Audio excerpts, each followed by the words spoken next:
Hey, Scarlett, how are you today? I'm very well, thank you. Can I join in? You've got great radio voice. Yes, come on You on. give great radio voice. Thanks very much. I'm Simon. Is that Scarlett? Yes, hello. Is that Are, Mark? are you in the studio, Simon? I'm in the studio. Yes, I'm sorry about that. No, it's not. This is the world we're living in today. Is it okay if we start? Yes, please. Okay, excellent. Did you actually call her Scarls? I did call her Scarls. That's one of her nicknames. Among many others. Are you allowed to call her Scarls? That seems incredibly casual. Yes. Yes, he is. Yeah, we have a. Thank you. Mm-hmm. We have a lot in common, actually. Okay. Yes, like, wait a minute. When's your birthday? November 22nd. Me too. That's so weird. Wow. Who'd imagine? Anyway, it's very good to have you on the show. Thank you very much, Steve, for speaking to us. So, Scarlett, Scarls, and Ruffers. No, you're not allowed to call me I'm that. sorry. Just Mark Ruffalo. Yes, easy there, Simon. Sorry. Okay. Scarlett Johansson and Mark Ruffalo, two of the big stars in Avengers: Age of Ultron. So before we go any further, please just Age of Ultron. What is that? Just remind us where we are in this extraordinary, complex world that you're in. Ultron is, well, he's your creation, Mark, so you want to shed some light? Ultron is the brainchild of Tony Stark and Bruce Banner, and he's artificial intelligence. He's our autopilot. Yeah, he's been created to maybe take the place of the Avengers. That was the hope, anyway. Yes. But we need we're ready for some serious R&R. You know what I mean? We put in the hours, and we're getting rough around the edges, and it's time for somebody else to take over. That doesn't work out so well, though, I guess. The way you describe it doesn't sound that scary, though. Yeah, well, autopilot? Yeah. Cruise control? It seems like a good idea at the time. You think it's going to drive your car at the time, but at the end of the day, he becomes a completely psychotic, super human. Now, and when we left you all, I mean, so S.H.I.E.L.D., I mean, I'm just trying to tie all the kind of different bits of the Marvel world together, and it's obviously quite complex. So S.H.I.E.L.D. is kind of dissolved. Tony Stark's house is destroyed. Thor's gone back to Asgard. What else? Have I missed anything? At the start of this movie, we're sort of in a very different place than the first Avengers, because in the first Avengers, you know, we're all sort of introduced, and we have all these preconceived ideas of one another, and it's a very dysfunctional group. And now it's a family, kind of. I mean, a dysfunctional family, but it's a family-ish. You know, we're sort of a well-oiled machine. We tag team. We have a shorthand between us.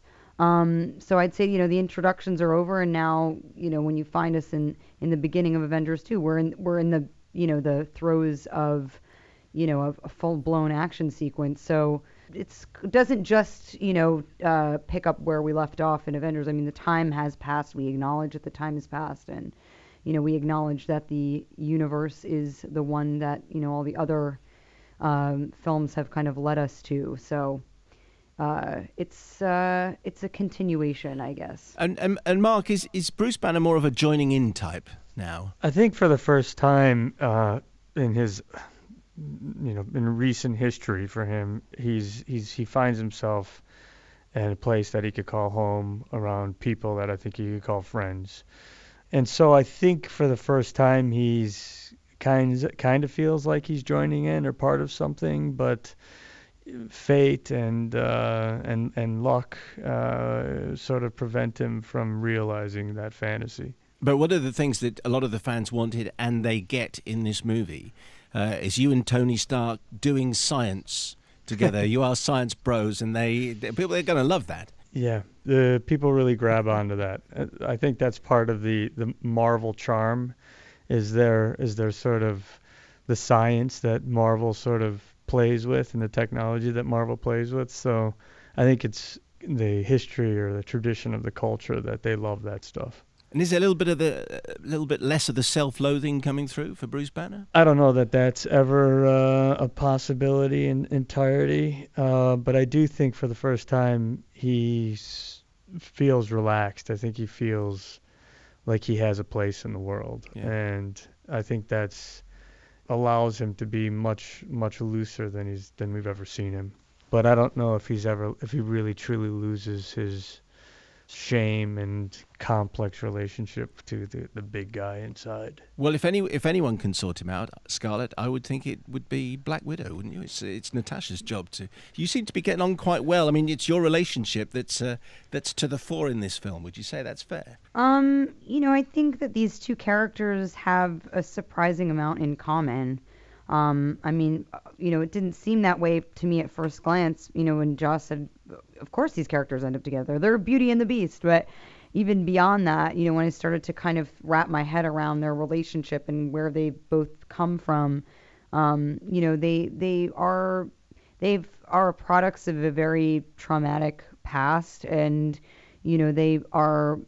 have come from a place where they're not really making active choices for themselves, and they are kind of reluctant superheroes, and they now find themselves kind of available to one another and open to one another and open to the possibility of something that they can choose now finally for themselves. It's just unfortunately not really in the face of like total global destruction. It's a little bit of bad timing. I'd say that case of bad timing. Yeah. That global destruction thing kind of ruins relationships sometimes. I know. Gosh, what a drag. If only. Does she love him? I don't know that their relationship has developed that far. I don't know. It's hard to say. I don't think they've really gotten the chance.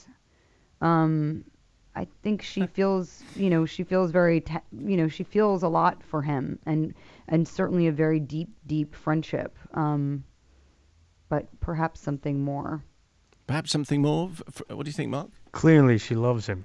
There you go. That's what she everyone else is She just doesn't know it yet, which is common. And clearly, I have a hard time with feelings because I somehow can't express my love for him. But I think it's there. I think probably like Natasha, she's trying to rationalize it exactly what's happening to her.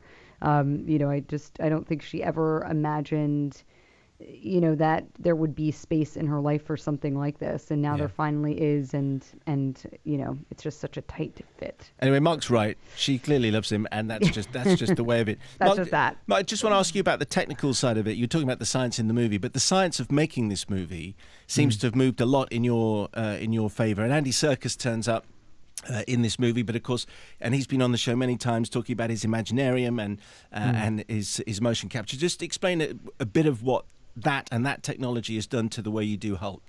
I have to say that Andy Serkis was a huge inspiration for me in the way that he's sort of crossed into the frontier of motion capture performance.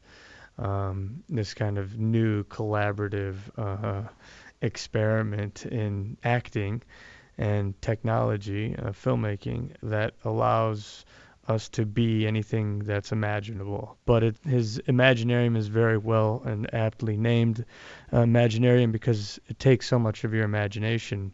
There's not a set really or props that you use. Everything you kind of have to project from your imagination when you're doing this motion capture. The motion captures come along in such a way that it really has become kind of a tool that an actor can use the way an actor uses a costume or a makeup. You still essentially have to perform, and I think in this movie you get to see that technology in action and the beginning of a relationship between an actor's performance and this very, very advanced technology, motion capture. And do you ever wish you just had a tight-fitting leather jumpsuit to get into and that would be enough?